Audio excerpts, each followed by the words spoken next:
আমাদেরকে ভালো রেখেছেন কে? আমাদেরকে সুস্থ রেখেছেন কে?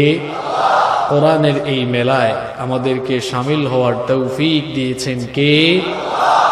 সেই আল্লাহর জন্য হৃদয়ের সবটুকু ভালোবাসা, আবেগ, অনুভূতিকে উজাড় করে দিয়ে শরীরের সকল শক্তি গলার মাঝ বরাবর এনে আকাশ বাতাস প্রকম্পিত করে প্রত্যেকেই খুশি হয়ে খুশি মনে প্রাণবন্ত আওয়াজে পড়ছি আলহামদুলিল্লাহ। আমরা প্রশংসা করেছি কার? লাভ হয়েছে কার? দেখেছেন অবস্থা। আমরা সবাই মিলে যদি কোনো ব্যক্তির গুণগান গাই, কোনো মানুষের প্রশংসা করি, আমাদের কোনো ফায়দা আছে? যার প্রশংসা করব তিনি খুশি হবেন, আমাদের কোনো ফায়দা নাই। কিন্তু আমরা সকলে মিলে যখন আল্লাহ তাআলার কৃতজ্ঞতা জানালাম, আল্লাহ তাআলার শুকরিয়া আদায় করলাম, তার বিনিময়ে আল্লাহ তাআলা আমাদের প্রত্যেকের আমলনামাকে নেকি দিয়ে ফিল আপ করে দিয়েছেন। সুবহানাল্লাহ। এজন্য সব সময় আল্লাহর শুকরিয়া করতে রাজি আছেন তো? আল্লাহ তাআলা আমাদেরকে তার শুকরগুজার বান্দা হিসেবে কবুল করে নেন, আমরা বলি আমিন। আজকের মাহফিলে আসতে পেরে আপনারা খুশি না বেজার? কম না বেশি? আমরা খুশি, পরিমাণেও বেশি। জবান খুলে পড়েন আল্লাহু আকবার। আজকের এই মাহফিল বাস্তবায়নের জন্য ব্যবসায়ী ভাইয়েরা তাদের কর্মব্যস্ততার পাশাপাশি অক্লান্ত পরিশ্রম করে আজকের এই প্রোগ্রাম বাস্তবায়ন করেছেন। রাজনৈতিক নেতৃবৃন্দ, প্রশাসনের ভাইয়েরা আন্তরিক সহযোগিতা করেছেন। অত্র এলাকার সবাই সাপোর্ট দিয়েছেন, সকলে মিলে সহযোগিতা করেছেন বলেই আজকের এই প্রোগ্রাম বাস্তবায়িত হয়েছে। আমরা দোয়া করছি এই প্রোগ্রাম বাস্তবায়নে যারাই যেভাবে শামিল হয়েছেন, নিজেদেরকে কন্ট্রিবিউট করেছেন, এই প্রোগ্রাম বাস্তবায়নে যারা আন্তরিক সহযোগিতা করেছেন, আল্লাহ তাআলা যেন সকলকে মাফ করে দেন। এই মাহফিলে আমরা যারা এসেছি, আল্লাহ তাআলা আমাদের সকলের জীবনের গুনাহগুলো তুমি মাফ করে দাও। In the day of resurrection, কাল কিয়ামতের কঠিন বিভীষিকাময় দিনে এই মাহফিলকে যেন আল্লাহ তাআলা আমাদের সকলের জন্য নাজাতের ওয়াসিলা বানিয়ে আল্লাহ যেন আমাদেরকে মাফ করে দয়া করে তার জান্নাত দান করেন। আপনারা বলেন, কিয়ামতের দিন আল্লাহর দয়া ছাড়া নাজাত পাওয়া যাবে? আল্লাহ তাআলা যদি কারোর প্রতি রহম না করেন, দয়া না করেন, শুধুমাত্র আমল দিয়ে সেই লোকটা কি জান্নাতে যেতে পারবে? Never ever.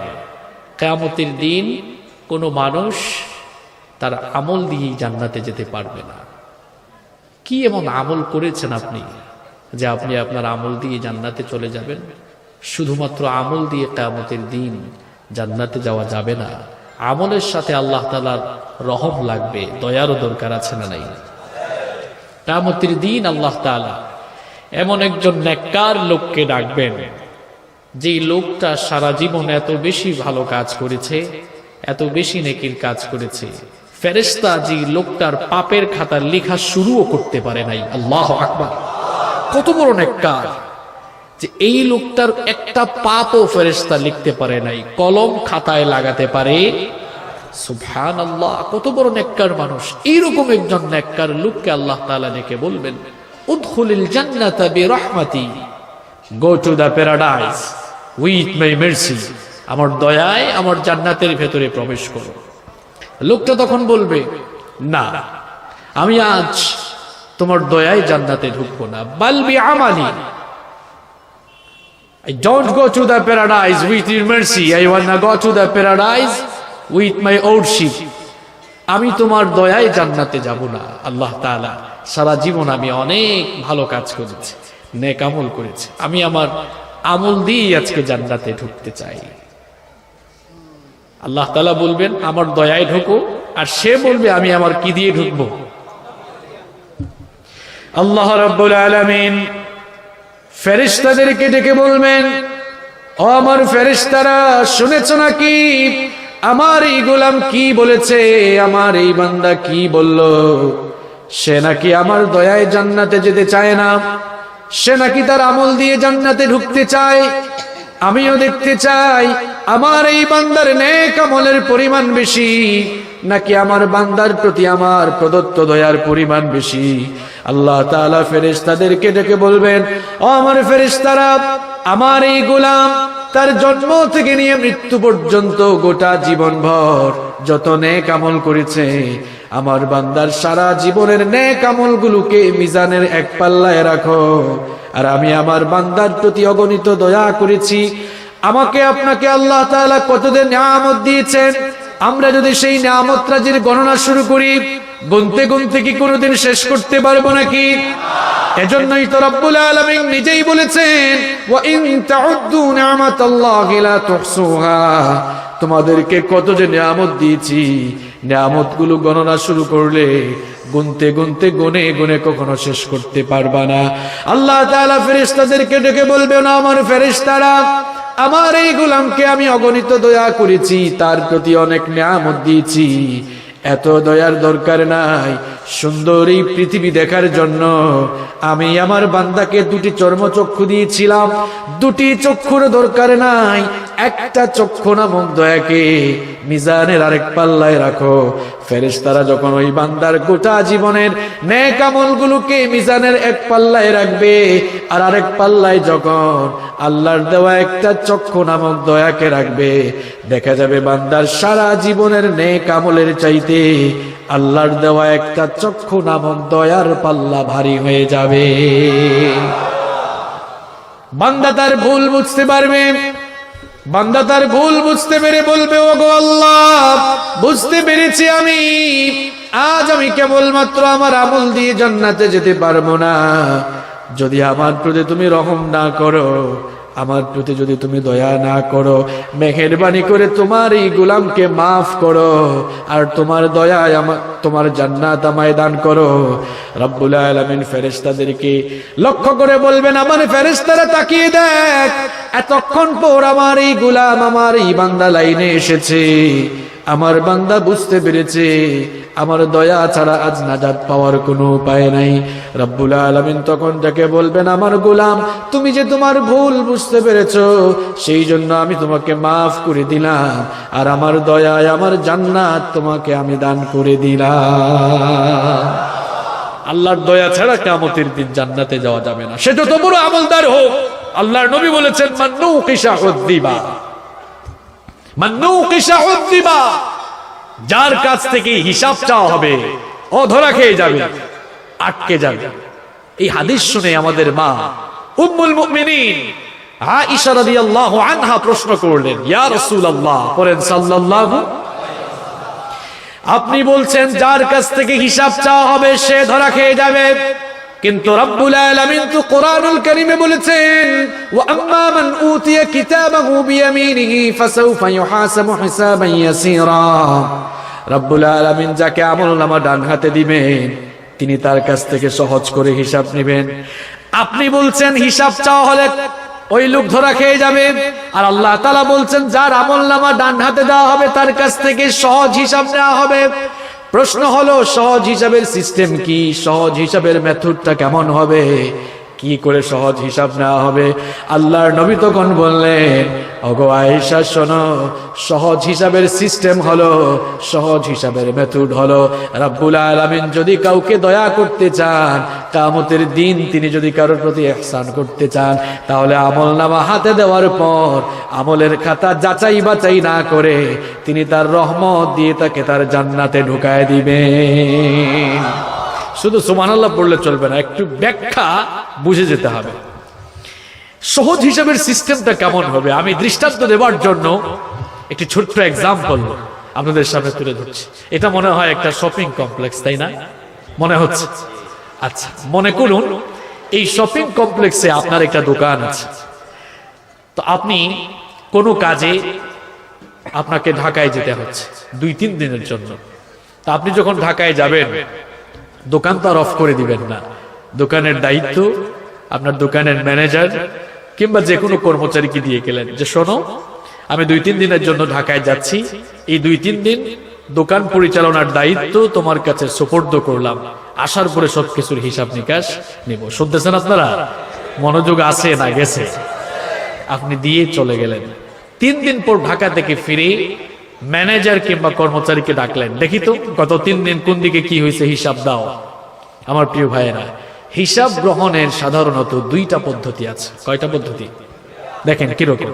তা আপনার ম্যানেজার কিংবা আপনার কর্মচারী খাতা নিয়ে আসলো যে স্যার দেখেন এই জায়গায় এত টাকা খরচ হয়েছে, এই কাজটা এভাবে করেছে, ওই জায়গায় এত টাকা ব্যয় হয়েছে, এক্সেট্রা যা আছে সব হিসাব তুলে ধরলেন। মালিক দেখলেন, আপনি দেখলেন, দেখে বলেন আচ্ছা ঠিক আছে, ইটস ওকে, রেখে দাও। এটা হিসাব গ্রহণের একটা পদ্ধতি।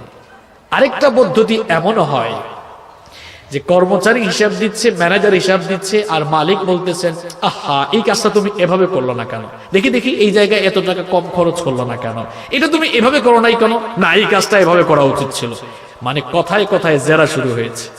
আপনারা বলেন তো হিসাব গ্রহণের 1 নাম্বার পদ্ধতিটি সহজ ছিল না 2 নাম্বার পদ্ধতি সহজ?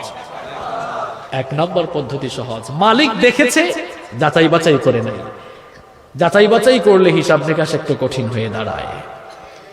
কিয়ামতের দিন আমার আপনার প্রত্যেকের হাতে আমলনামা যিনি দিবেন তিনি কে? আমলনামা দেওয়ার পর আল্লাহ তাআলা যদি যাচাই বাছাই শুরু করে দেন, 5 ওয়াক্তের নামাজিও ধরা খাবে। আল্লাহ যদি বলেন এই বান্দা তুই সাজদাটা এভাবে দিলি না কেন, তোর নামাজটা এভাবে হলো না কেন, এভাবে দিলি না কেন, এভাবে আসলে না কেন, জবাব দেওয়া যাবে? আল্লাহ আটকাতে চাইলে আটকাতে পারবেন কিনা?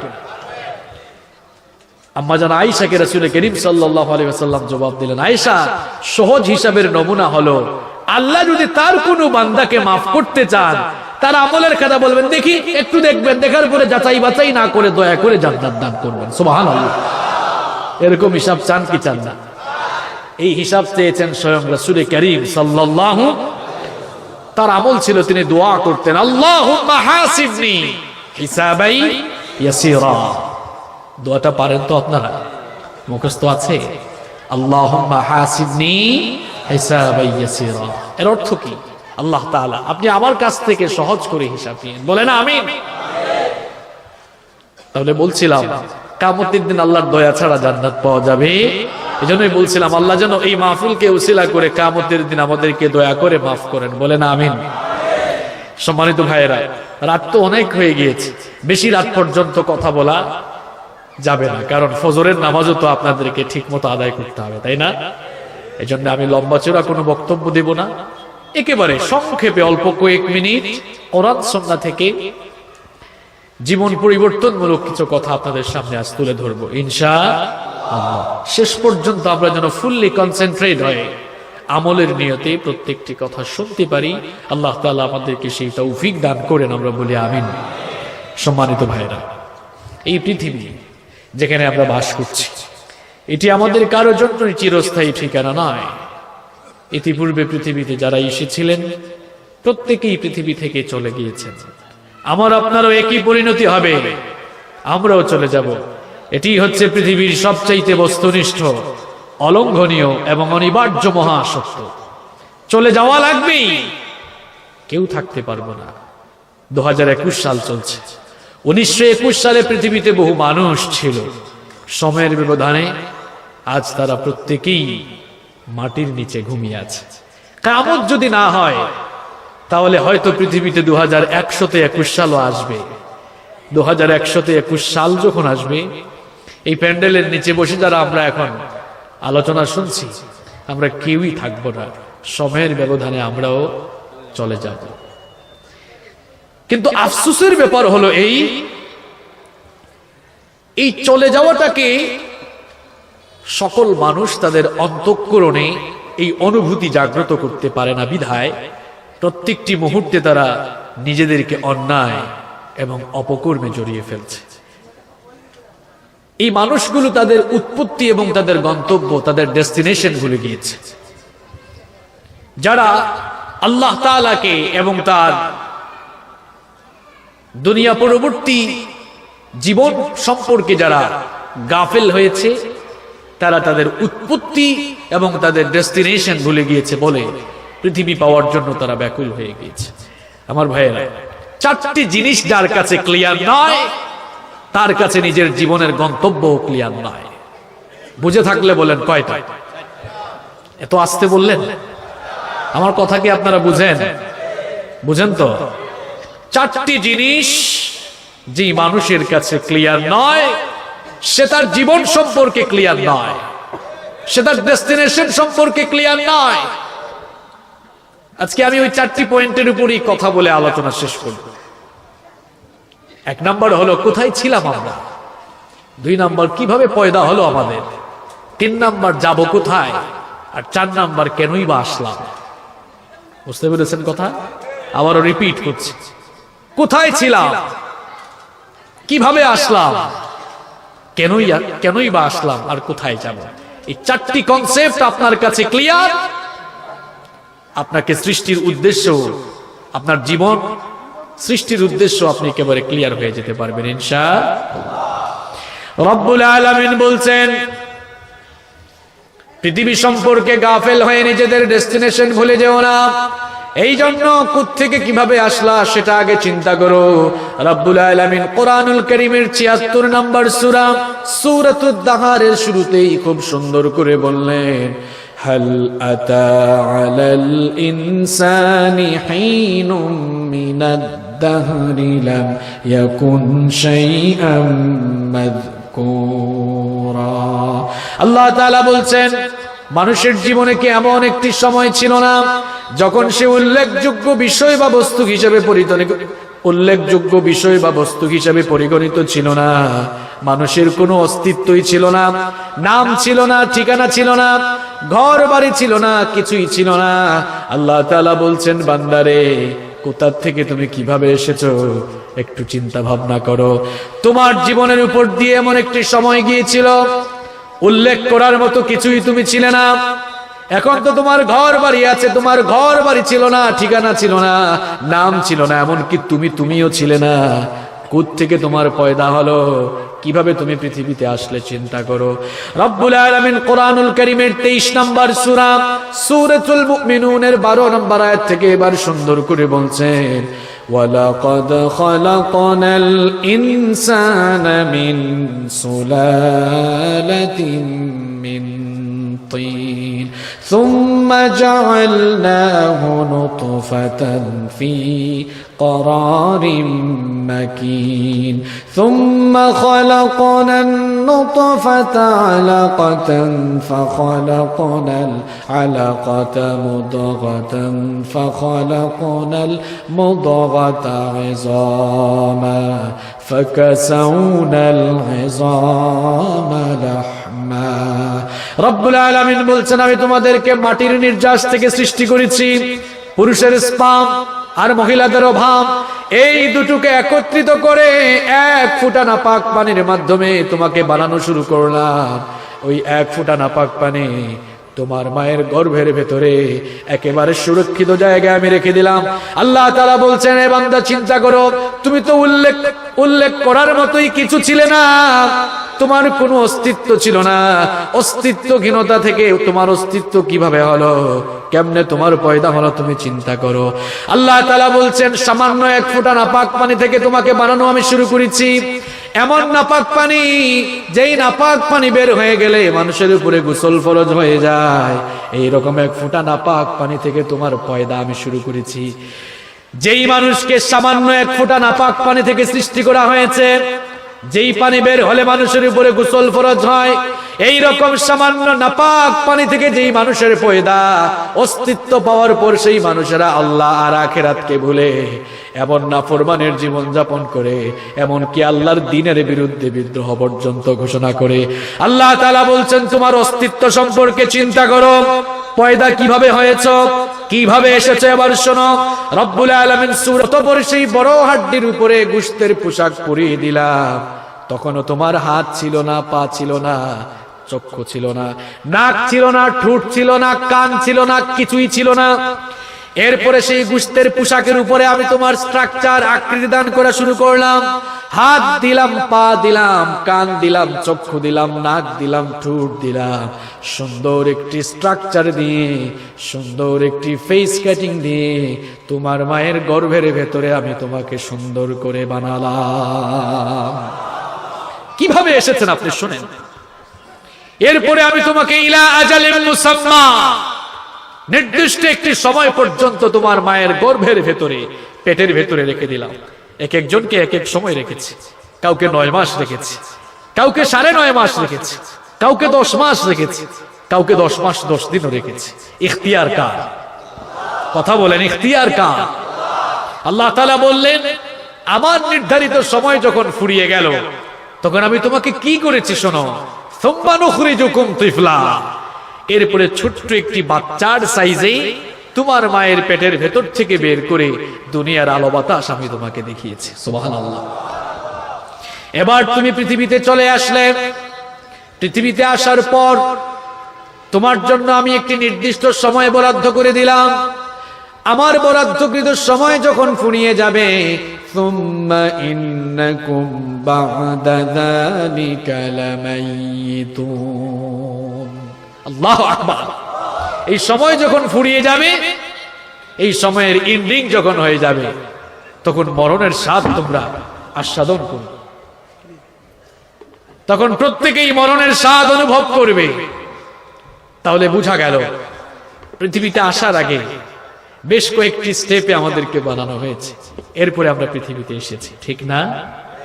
নাকি এখন যেমন আছেন এই সাইজই দুনিয়াতে আসছেন নাকি? পৃথিবীতে আসার আগে আরো দুটি জগৎ আপনি পাড়ি দিয়ে এসেছেন।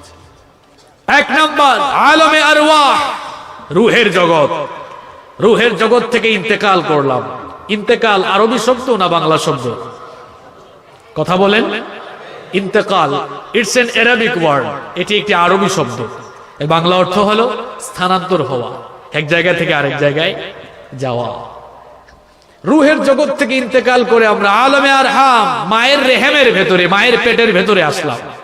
সেখানেও একটি নির্দিষ্ট সময় থেকে ইন্তেকাল করে দুনিয়াতে আসলাম। দুনিয়াতেও থাকবো না, ইন্তেকাল করে আলমে বারজাখ, কবরের জীবনে প্রবেশ করব। কবরের জীবনেও চিরকাল থাকবো না। Day of resurrection, day of judgement, পুনরুত্থান দিবস, বিচার দিবস পর্যন্ত কবরের জিন্দেগিতে থেকে এরপরে আমরা সেখান থেকে ইন্তেকাল করে হাসরের ময়দানের দিকে অগ্রসর হয়ে সেখানে গিয়ে সমবেত হব। তাহলে বোঝা গেল আমরা প্রত্যেকেই 5টি পর্যায়ে পাড়ি দেওয়া লাগবে। কয়টি পর্যায়? কয়টি? 1 নাম্বার রূহের জগৎ, 2 নাম্বার মায়ের পেট, 3 নাম্বার দুনিয়া, 4 নাম্বার কবর, 5 নাম্বার কিয়ামতের মাঠ। কয়টা হলো? এখন কয় নাম্বার জায়গায় আছেন? কথা কন না কেন? বিবেক ঘুরিয়ে দেওয়ার মতো কিছু কথা বলবো। শুধু স্লোগান দিয়ে মাহফিল থেকে গেলে চলবে না। মাহফিলগুলোকে শুধুমাত্র স্লোগানের জায়গা বানালে হবে না, মাহফিলগুলোকে হেদায়েতের জায়গা বানানো লাগবে। মাহফিলগুলোকে জীবন পরিবর্তনের জন্য এক অন্যতম প্ল্যাটফর্ম বানাতে হবে। এখান থেকে জীবন পরিবর্তনের সিদ্ধান্ত নিয়ে যাওয়া লাগবে। শুধু হাই হুতাশ করে কিছু স্লোগান দিয়ে রক্ত গরম করা কিছু কথা বলে প্রোগ্রাম থেকে বক্তা আর শ্রোতা চলে গেলে চলবে না। হেদায়েতের মন মানসিকতা নিয়ে আলোচনা শুনে মাহফিলের আয়োজন করিয়ে মাহফিলে কথা বলে আলোচনা শুনে বাড়ি গেলে এই মাহফিলগুলো কাজে লাগবে। সম্মানিত ভাইয়েরা, এই দুনিয়া যেখানে আছি এখানে থাকবো না। আমি বলেছিলাম 4টি পয়েন্টের উপরে কথা বলবো। কোথায় ছিলাম বলেছি, কোন কোন জায়গায় ছিলাম, কিভাবে আসলাম। 2 নম্বর পয়েন্টটাও বলেছি কিভাবে আসলাম। আমি আমার 3 নম্বর পয়েন্টে চলে যাচ্ছি। কোথায় যাব? কোথায় যাব? এখানে তো থাকবো না, সবাই তো চলে যাব। Every soul will take the test of death, everyone will take the test of death. প্রত্যেককেই তো মরণের স্বাদ ভোগ করা লাগবে, কারণ মৃত্যু থেকে পৃথিবীর কোনো প্রাণী রেহাই পায় নাই। আমরাও রেহাই পাবো। কেউ রেহাই পাবেন? প্রত্যেক দিন বিভিন্ন মসজিদের মাইক থেকে বিভিন্ন মানুষের মৃত্যুর খবর আপনার কানে আসে। সময়ের ব্যবধানে এমন একটি দিন চলে আসবে যখন বিভিন্ন মসজিদ থেকে মাইকগুলোতে আপনার মৃত্যুর খবরও ঘোষণা শুরু হয়ে যাবে। আসবে কিনা? প্রত্যেক দিন কত মানুষের জানাজায় আপনি যান, সময়ের ব্যবধানে এমন একটি দিন চলে আসবে যখন আপনার জানাজা দেওয়ার জন্য মানুষেরা আপনার লাশকে খাটিয়ায় বহন করে জানাজার স্থলে নিয়ে যাবে। এরকম সময় সবার আসবে কিনা? সবার এই সময় আসবে। কত মানুষের জানাজায় গিয়েছে, একদিন আপনারও জানাজা পড়া। কত জানাজার পড়েছি নামাজ, দিয়েছি কত দাফন, কত জানাজার পড়েছি নামাজ, দিয়েছি কত দাফন। কোথায় যেন আছে আমার তৈরি সাদা কাফন, জানাজার পড়েছি নামাজ, দিয়েছি কত দাফন। কত জানাজার পড়েছি নামাজ, দিয়েছি কত দাফন। আমার তরি বাধায় আছে কোন শেখিয়া ঘাটে, কোন মসজিদে এলান হবে সোয়াবে শেষ খাটে। কখন কোথায় করবে দাফন আমাকে স্বজন, জানাজার পড়েছি নামাজ, দিয়েছি কত দাফন। কত জানাজার পড়েছি নামাজ, দিয়েছি কত দাফন। বাঁশের ঝাড় আপনাদের এলাকায় আছে না নাই? বাঁশের ঝাড় চিনেন তো? আরে রাস্তার পাশ দিয়ে হাঁটেন, কত বাঁশের ঝাড় দেখেন, হৃদয়ে কি এই অনুভূতি কখনো জাগ্রত হয় না যে কোন বাঁশের ঝাড়ের বাঁশ কেটে আপনার কবরের উপরে ছাউনি দেওয়া হবে? এই ফিলিংস কেন আপনার অন্তরে জাগ্রত হয় না? কোন বাতাসে কোথায় যেন দুলছে বাঁশের ঝাড়, কোন সে মাটি কোনখানে ডাকে রে বারবার। কোন বাতাসে কোথায় যেন দুলছে বাঁশের ঝাড়, কোন সে মাটি কোনখানে ডাকে রে বারবার।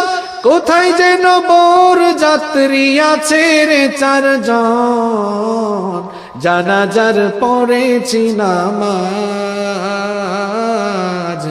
দিয়েছি কত দাফন। কত জানাজার পড়েছি নামাজ, দিয়েছি কত দাফন। আপনারও টাইম আসবে, আসবে কিনা? আর টাইমটা কখন আসবে আপনি নিজেও জানেন না, আমরা কেউ জানি? মৃত্যু থেকে পালিয়ে কেউ রেহাই পান নাই, এমনকি পৃথিবীর পয়গম্বরেরা পর্যন্ত রেহাই পান নাই। আপনি কিভাবে রেহাই পান? এই লামা থানায় যদি কারো নামে মামলা হয়, যদি গ্রেফতারি পরোয়ানা জারি হয়, পুলিশ যদি তাকে ধরতে আসে, সে যদি বাড়িতে থাকে আর অ্যারেস্ট থেকে বাঁচার জন্য যদি পালানো শুরু করে, হয়তো পালিয়ে সে পুলিশের হাত থেকে বাঁচতে পারবে। কিন্তু আপনারা বলেন, মালাকুল মউত যখন আপনাকে ধরার জন্য আসবে, আপনি পালিয়ে বাঁচতে পারবেন? কথা কন না কেন, বাঁচতে পারবেন? আপনি যেই হন, যেই ডেজিগনেশনের মানুষ হন না কেন, মালাকুল মউতের ভয়ঙ্কর থাবা থেকে একটা মানুষও রেহাই পাবে না। No one can escape from that pole. মৃত্যুর থাবা থেকে কেউ রেহাই পাবে না, কেউ বাঁচতে পারবে না। একটি ছোট্ট গল্প মনে পড়ে গেল আমার, বলবো? গল্পটাও আজে বাজে কিচ্ছা কাহিনী বলে এই ওয়াজ মাহফিলের সময় নষ্ট করার মতো লোক আমি নই। সুলাইমান আলাইহিস সালাম নাম শুনেছেন তো আপনারা? সুলাইমান নবীর নাম শুনেছেন? সুলাইমান আলাইহিস সালাম, তার বাবার নাম ছিল দাউদ আলাইহিস সালাম। বাবাও নবী, ছেলেও নবী। সুবহানাল্লাহ। বাপ বেটা দুজনেই নবী ছিলেন। আর তিনি মাত্র 13 বছর বয়সে সিংহাসন পেয়েছিলেন তার বাবার কাছ থেকে। 13 বছর বয়সে সিংহাসন লাভ করে আল্লাহ তাআলা তাকে এমন ক্ষমতাধর ব্যক্তি বানালেন, কোন ইউনিয়ন, উপজেলা কিংবা দেশের ক্ষমতাধর বানান নাই। আল্লাহ তাআলা তাকে গোটা পৃথিবীর বাদশাহী দান করলেন। সুবহানাল্লাহ। আজ মুসলমানের নাম ধারণকারী, মুসলমানের বেশ ধারণকারী কিছু উল্লুক ভাল্লুক আমাদের সমাজে বের হয়েছে, যারা বলে ধর্ম আর রাষ্ট্র ব্যবস্থা, শাসন ব্যবস্থা সম্পূর্ণ পৃথক এবং আলাদা। নাউযুবিল্লাহি মিন যালিক। এমন কথা একজন মুসলমান কিভাবে বলতে পারে? আমি তো আপনাকে কত নবীর নাম বলতে পারবো যারা নবুয়তি দায়িত্ব পরিচালনার পাশাপাশি রাষ্ট্র ব্যবস্থাও পরিচালনা করেছেন। কয়জন নবীর নাম বলবো শুনেন। সুলাইমান আলাইহিস সালাম 13 বছর বয়সে সিংহাসন পেয়ে তার ওফাতের আগ পর্যন্ত পৃথিবী পরিচালনা করলেন আমার আপনার বাপ দাদার নীতি দিয়ে না আল্লাহর আইন দিয়ে? ইউসুফ আলাইহিস সালামকে আল্লাহ তাআলা মিশরের ক্ষমতায় বসিয়ে গোটা মিশর শাসন করালেন আমার আপনার বাপ দাদার নীতি দিয়ে না আল্লাহর আইন দিয়ে? এত নবীর উদাহরণ টেনে কি করব? আমার নবী রাহমাতুল লিল আলামিন বিশ্ব নবী মুহাম্মদুর রাসূলুল্লাহ সাল্লাল্লাহু মদিনার রাষ্ট্র 1 বছর আর 2 বছর নয়, ওফাতের আগ পর্যন্ত 10 বছর মদিনার রাষ্ট্র নিজে পরিচালনা করলেন আবু জেহেলের নীতি দিয়ে না আল্লাহর আইন দিয়ে? তাহলে যেখানে স্বয়ং আল্লাহর নবীরা আল্লাহর আইন দিয়ে রাষ্ট্র ব্যবস্থা পরিচালনা করেছেন, সেই জায়গায় যদি কোনো মানুষ কিংবা নামধারী মুখোশধারী কোনো মুসলমান বলে ধর্ম আর রাষ্ট্র ব্যবস্থা সম্পূর্ণ আলাদা, আমরা বলতে পারি নির্দ্বিধায় বলবো এই লোকটার মাথার ভেতরে শয়তান প্রস্রাব করেছে। নইলে এমন বাজে কথা তার মুখ দিয়ে কেমনে বের হয়? এমন কথা কেবলমাত্র তাগুত আর শয়তানের মুরিদ যারা হয়েছে তাদের জবান থেকে এমন কথা বের হতে পারে। আল্লাহর আইন ভালো লাগে না, আপনি চুপ থাকতে পারেন, কিন্তু আল্লাহর কোরআনের সাথে সাংঘর্ষিক কথাবার্তা আপনি কিভাবে বলেন? দিলে কি আল্লাহর ভয় নাই? জাতা মারলেও আউযুবিল্লাহ বিসমিল্লাহ এখনো শুদ্ধ করে বলতে পারবে না। আজ এই লোকগুলোই বলে রাষ্ট্র ব্যবস্থার ধর্ম সম্পূর্ণ আলাদা, এরাই আবার তাদেরকে নিয়ে ট্রল করা শুরু করে যারা কোরআন হাদিস পড়াতে পড়াতে বুড়া হয়ে গেছে। আল্লাহর কসম করে বলছি, আলেম উলামাদেরকে যারা পছন্দ করে না, নিত্য নৈমিত্তিক যারা আলেম উলামাদেরকে নিয়ে ট্রল করে, এই সকল লোকদের রক্ত কোরআনের ল্যাবরেটরিতে নিয়ে পরীক্ষা করলে নির্দ্বিধায় আমি বলতে পারি এদের রক্তের ভেতরে আবু জেহেলের ভাইরাস পাওয়া যাবে। নইলে আলেম উলামাদেরকে নিয়ে এমন কটুবাক্য সে কিভাবে বলে? আপনারাও কম করেন না। এখন তো ফেসবুক একটা আছে, কিছু হইলেই আছে না নাই? পৃথিবী থেকে আপনি চলে যাবেন, আপনার করা মন্তব্যগুলো আপনার টাইমলাইনে থেকে যাবে, অ্যাক্টিভিটি লগে থেকে যাবে, আপনি কোন পোস্টে কেমন মন্তব্য করেছেন। কমেন্ট বক্স আছে না? আপনি আপনার টাইমলাইনে কি শেয়ার করেছেন, ফেসবুক ওয়ালে কি পোস্ট করেছেন, সব কিন্তু থেকে যাবে। ফেসবুক আপনার জাহান্নামে যাওয়ার কারণ হতে পারে, আবার এই ফেসবুককে ইসলামের কল্যাণে কাজে লাগালে এটাও আপনার নাজাতের ওসিলা হতে পারে। নাও ডিসিশন ইজ ইউরস, সিদ্ধান্ত আপনার। কি করবেন আপনি নিজেই সিদ্ধান্ত নিন। ফেসবুকটাকে ইসলামের কল্যাণে কাজে লাগান। মাঝে মাঝে তো আপনারাও কম করেন না, অমুক তমুক আলেমের বিরুদ্ধে কথা বলা শুরু করে দেন। আমি দেখলাম কয়েকজন মানুষকে কাজী ইব্রাহিম সাহেবকে মেন্টাল বলে। কাজী ইব্রাহিম কি চিনো? কাজী ইব্রাহিমের জুতার তলার সমান তো তুমি হবে না। একজন লোকের গবেষণা ভুল হতে পারে, গবেষণা এক জিনিস, ফাতাওয়া আরেক জিনিস। কাজী ইব্রাহিমের জ্ঞান গরিমা সম্পর্কে কতটুকু জানেন আপনি? আপনি তার কাছে গিয়েছেন, কখনো কাছ থেকে দেখেছেন? হাজার হাজার লক্ষ লক্ষ ছাত্র তার গোটা পৃথিবীতে ছড়িয়ে আছে। এখন আপনারা যাদের ওয়াজ শুনেন, এরা এদের তৈরি করা মানুষ। যখন মন চায় আহমদ শহীদ, আমাদের আহমদ শফি সাহেব মারা গিয়েছেন, আল্লাহ তাকে মাফ করে দেন। যখন মন চায় জুনায়েদ বাবুনগরী সাহেবকে নিয়ে, যখন মন চায় অমুককে নিয়ে তমুককে নিয়ে আপনি ফেসবুকে লেখালেখি শুরু করে দেন, অথচ খোঁজ নিলে দেখা যাবে আউযুবিল্লাহ বিসমিল্লাহ এখনো শুদ্ধ করে জানে না। একজন আলেমকে নিয়ে একজন আলেমী সমালোচনা করতে পারে, একজন আলেমকে নিয়ে একজন আলেমী কথা বলতে পারে। আপনি কেন খামাখা কথা বলে নিজের পাপের পাল্লা ভারী করছেন? আল্লাহ আমাদেরকে হেদায়েত দান করেন। সুলাইমান আলাইহিস সালামের কথা বলছিলাম, মনে আছে তো? আল্লাহু আকবার। তাকে আল্লাহ তাআলা মুজিজা দিয়েছেন। কেমন মুজিজা দেখেন, তিনি পিঁপড়ার ভাষা পর্যন্ত বুঝতেন। সুবহানাল্লাহ। পিঁপড়ার ভাষা কি আপনারা বুঝেন নাকি? বাতাসও তার হুকুম মানত, বাতাস তার হুকুম মানত। আল্লাহ তাআলা তাকে মুজিজা দিয়েছিলেন। আমি আপনি যদি বলি বাতাস বন্ধ হ, উল্টা চালু হবে। কিন্তু সুলাইমান নবীকে আল্লাহ তাআলা মুজিজা দিয়েছিলেন, বাতাসও তার হুকুম মানত। যেই ঘটনার অবতারণা করেছিলাম এবার সেটা শুনেন। সুলাইমান আলাইহিস সালামের একজন সিনিয়র মন্ত্রী ছিল। তিনি আর তার মন্ত্রী একদিন বসে আছেন, ঠিক সেই সময়ে মানুষের বেশ ধরে মালাকুল মাউত সুলাইমান আলাইহিস সালামের সাথে এসে দেখা করলেন, কিছু কথাবার্তাও বললেন। সাক্ষাৎ শেষে, কথোপকথন শেষে তিনি যখন চলে যাচ্ছিলেন, তিনি যখন চলে গেলেন, সুলাইমান আলাইহিস সালামের মন্ত্রী তখন বলল, ওগো আল্লাহর নবী সুলাইমান, কিছুক্ষণ আগে আপনার কাছে যে লোকটা এসেছিল, এই লোকটাকে জীবনে কোনোদিন দেখি নাই।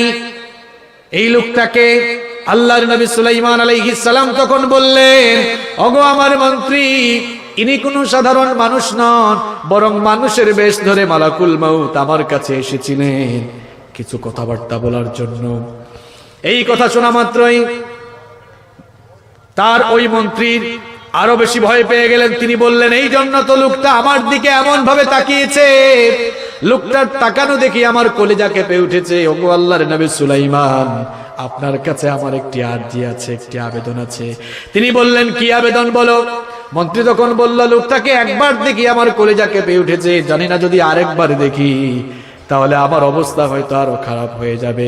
আল্লাহ তাআলা তো আপনাকে মুজিজা দিয়েছেন, বাতাস আপনার হুকুম মানে, সেহেতু বাতাসকে আপনি হুকুম করেন, বাতাস যেন আমাকে এখান থেকে নিয়ে হিন্দুস্তানের কোন দূরবর্তী জায়গায় রেখে আসে। সাইয়েদনা সুলাইমান আলাইহিস সালাম বাতাসকে অর্ডার করলেন।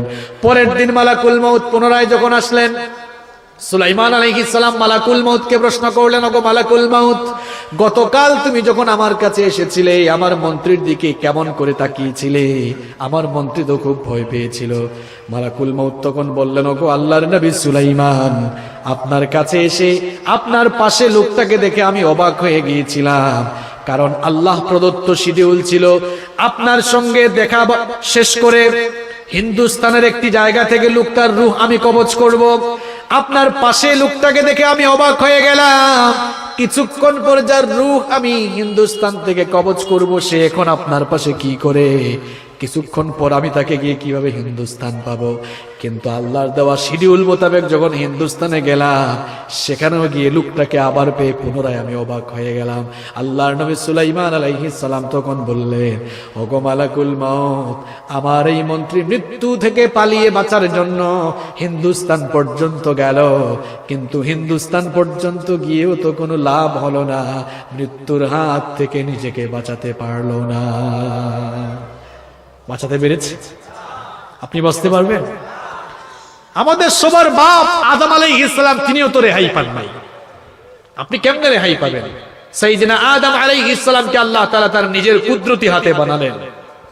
আদম আলাইহিস সালামকে আল্লাহ তাআলা সৃষ্টি করার পর আদম আলাইহিস সালামকে আল্লাহ তাআলা বললেন, আদম, তোমাকে কত বছর হায়াত দিয়েছি জানো? উমরুকা আলফা সানা, আমি তোমাকে 1000 বছর হায়াত দিয়েছি। কত বছর? কথা বলেন, 1000 বছর। আল্লাহ তাআলা বলেন, আদম শোনো, আমি তোমাকে নিয়ে একটি রূহ সভা করতে চাই। কি সভা? হায় হায়, কথা বলেন না কেন? রূহ সভা। এখন জনসভা হয় না? আল্লাহ তাআলা বললেন, রূহ সভা করব। জনসভা হয় জনগণ দিয়ে, আর রূহ সভা হয় রূহ দিয়ে। কি দিয়ে হয়? আদম আলাইহিস সালাম রূহ সভা কি বুঝলেন না। তিনি বললেন, আল্লাহ তাআলা রূহ সভা কি? আল্লাহ তাআলা তখন বললেন, রূহ সভা হলো কিয়ামত পর্যন্ত তোমার যত সন্তানাদি দুনিয়ায় যাবে, সেই অনাগত সন্তানদের রূহগুলোকে আমি তোমার সামনে একত্রিত করে একটি রূহ সভা করব। সুবহানাল্লাহ বলেন। তিনি খুশি হয়ে গেলেন। আল্লাহ তাআলা আদম আলাইহিস সালামের সামনে কিয়ামত পর্যন্ত অনাগত সকল মানুষদের রূহ একত্রিত করলেন। আদম আলাইহিস সালাম এত রূহ দেখে বললেন, মান হাউলাই, এরা কারা? আল্লাহ তাআলা বললেন, হাউলাই যুররিয়াতুক, এরা সবাই তোমার সন্তান। আচ্ছা বলেন তো, আপনার বিয়ে করার পরে আপনার যখন ছেলে বা মেয়ে হয়, তখন মানুষ খুশি হয় কি হয় না? একটা ছেলে মেয়ে পেয়ে খুশি। আর আদম নবীর সামনে সব সন্তানদের রূহ হাজির করা হয়েছে, তিনি খুশি না বেজার? তিনিও খুশি যে আল্লাহ আপনি এত সন্তান দুনিয়াতে পাঠাবেন, আমার এত সন্তান আসবে, খুশি হলেন। হঠাৎ করে এই রূহগুলোর মাঝখানে একটা রূহের দিকে তার নজর গেল, খুব সুন্দর দেখা যায়। তিনি বললেন, ওগো আল্লাহ, মান হাদা, মান হুয়া, এটা কে? এত সুন্দর রূহ দেখা যায়। আল্লাহ তাআলা বললেন, হাদা ইবনুকা দাউদ, এটা তোমার ছেলে দাউদ, আমি তাকে নবী বানাবো। সুবহানাল্লাহ বলেন। আপনার ছেলে পরীক্ষায় প্লাস পেলে আপনি খুশি হন, আর আদম আলাইহিস সালাম তার ছেলের ব্যাপারে শুনছেন তার ছেলে নবী হবে, তিনিও খুশি না বেজার? তিনি খুশি হয়ে বললেন, আমার ছেলেকে আপনি নবী বানাবেন? খুব সুন্দর করে তো আপনি তাকে বানিয়েছেন। আল্লাহ তাআলা আপনি বলেন আমাকে আপনি 1000 বছর হায়াত দিয়েছেন, আমার ছেলে দাউদকে আপনি কত বছর দিয়েছেন? আল্লাহ তাআলা বললেন 60 সানা, আমি তোমার ছেলে দাউদকে 60 বছর হায়াত দিয়েছি। আদম আলাইহিস সালাম এবার একটু মন খারাপ করলেন। আল্লাহ তাআলা বললেন কি হয়েছে? আদম আলাইহিস সালাম বলেন আমাকে আপনি 1000 বছর হায়াত দিলেন, আর আমার ছেলে দাউদকে আপনি মাত্র 60 বছর হায়াত দিলেন। আল্লাহ আপনি এক কাজ করেন, আমার হায়াত থেকে 40 মাইনাস করে ফেলেন, আর আমার ছেলে দাউদের বয়সের সাথে এটা প্লাস করেন। আল্লাহ তাআলা তার আবেদন কবুল করলেন। তো আদম আলাইহিস সালামের 1000 বছর হায়াত থেকে 40 কমালে থাকে কত? 960। আর দাউদ আলাইহিস সালামের 60 বছর বয়সের সাথে আরো 40 বছর যোগ করলে কত হয়? 100 হয়। আদম আলাইহিস সালামকে আল্লাহ দুনিয়াতে পাঠালেন, 1000 বছর হায়াত থেকে তো 40 কমে গেল। 960 বছর যখন শেষ হলো, মালাকুল মউত চলে আসলেন। মালাকুল মউত এসে বললেন রেডি হয়ে যান, মৃত্যুর সময় তো চলে এসেছে। আদম আলাইহিস সালাম বলেন না না, এখনো আরো 40 বছর বাকি আছে। 40 বছর কি আছে? আদম আলাইহিস সালাম বললেন না, আপনি তো আপনার ছেলে দাউদকে 40 বছর দিয়েছেন। আদম আলাইহিস সালাম বলেন না, আমি দেই নাই।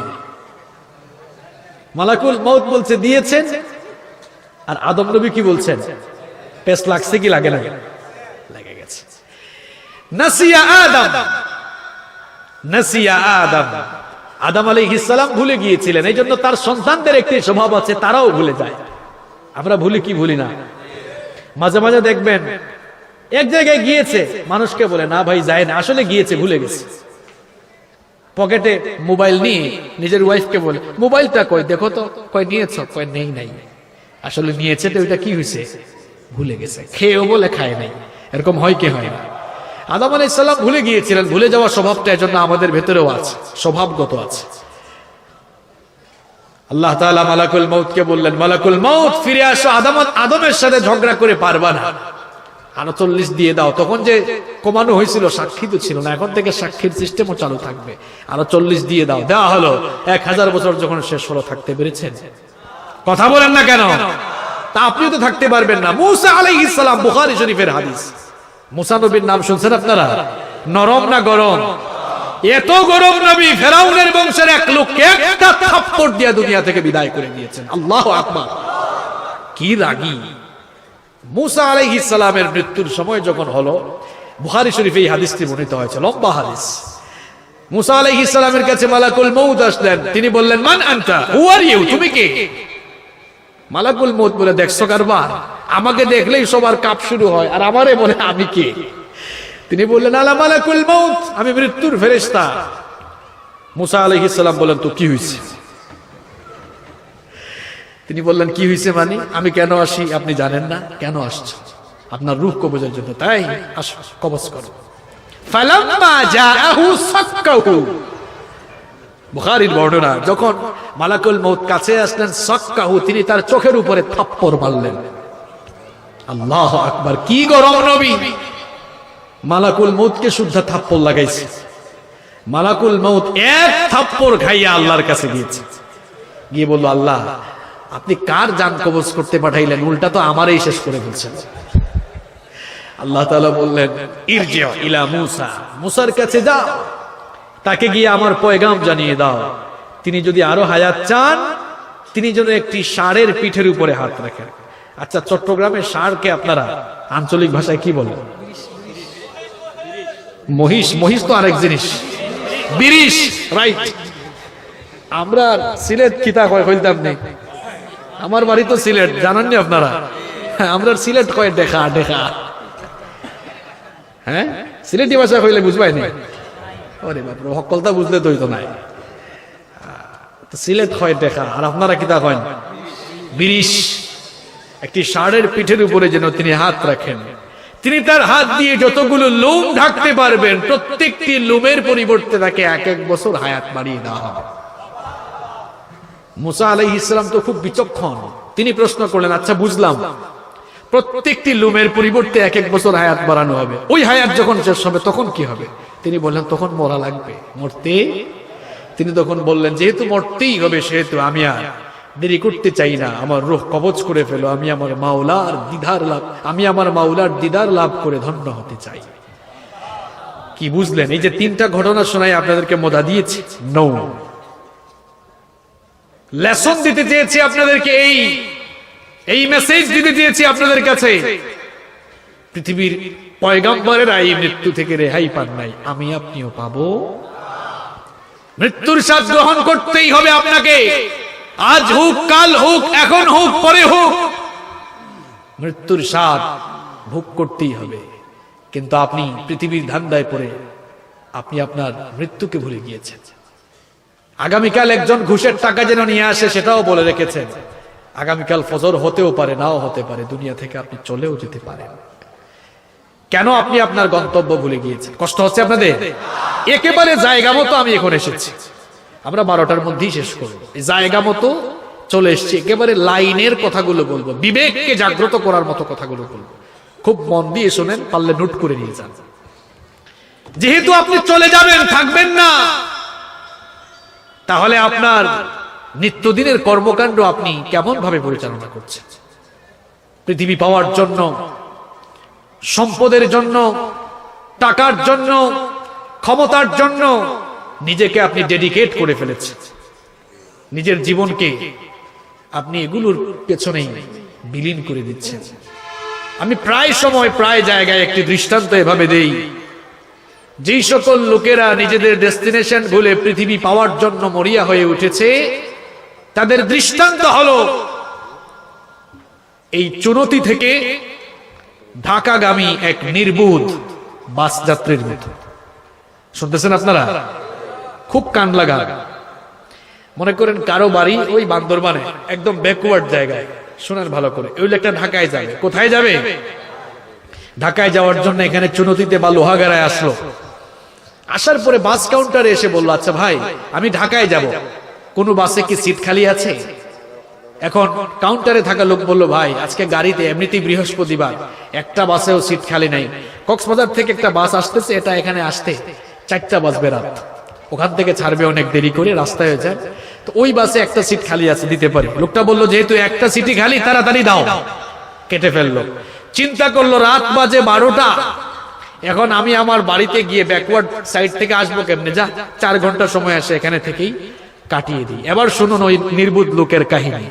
সে চিন্তা করলো 4 ঘন্টা যেহেতু আছে, এক কাজ করে, টাকা পয়সার তো অভাব নাই, খাট পালং কিনা শুরু করলো। খাট পালং কিনলো, সোফা কিনলো, চেয়ার টেবিল কিনলো, ড্রেসিং টেবিল কিনলো, লাইটিং করলো, প্রসাধনীও লাগালো, যা দরকার তাই সে করলো। এই লোকটার এমন কাজ কারবার দেখলে আপনারা তাকে ভালো বলবেন না পাগল বলবেন? আরে মেয়ে 4 ঘন্টার জন্য কি এত? আমার ভাইরা, ওই বাস যাত্রীর মতো পৃথিবীতে আমরা যারা আছি, আমরাও সবাই মৃত্যু পথযাত্রী। আমরা একটি কাউন্টারে আছি, আমি আপনি সবাই দুনিয়া নামক কাউন্টারে আছে। ওই বাস যাত্রী যেমন কাউন্টারের পাশে আছে, আমরাও দুনিয়া নামক একটি কাউন্টারে আছি। আমরাও সবাই ওই লোকটার মতো প্যাসেঞ্জার, সেও প্যাসেঞ্জার, আমরাও প্যাসেঞ্জার। সে ঢাকার প্যাসেঞ্জার, আর আমরা সবাই মৃত্যু পথযাত্রী, মৃত্যুর প্যাসেঞ্জার। ওই লোকটা সামান্য 4 ঘন্টার জন্য এত কিছু করলে যদি তাকে আপনারা নির্বুধ বলেন, তার সাথে আপনাদের পার্থক্য হলো সে তার যাত্রার সময় জানে, আর আপনারা কেউ আপনাদের মৃত্যু যাত্রার সময় জানেন না। না জেনেও দুনিয়া পাওয়ার জন্য পাগল হয়ে গিয়েছেন। এটা নির্বুদ্ধিতা ছাড়া আর কিছুই নয়।